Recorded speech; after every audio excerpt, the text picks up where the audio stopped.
Welcome, everyone, to another episode of Mini Unboxing. Alright, now to peel the tape off.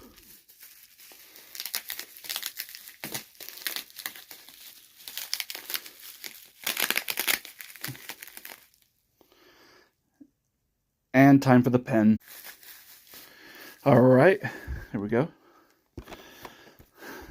So, this is a very obscure show called KaniChu.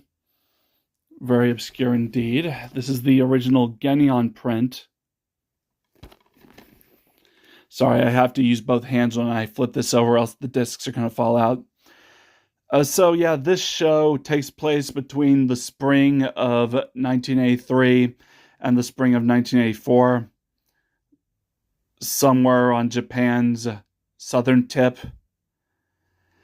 And it's about this girl right here who becomes a Shinto god.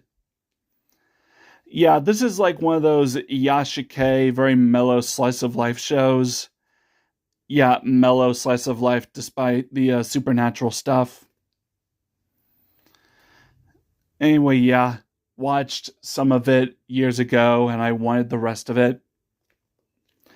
Now, I mentioned before that this disc was Geneon, but actually both Geneon and Funimation shared the home video rights. But anyway, yeah, I highly recommend that you watch this if you haven't already, and I'm going to look forward to watching this as well.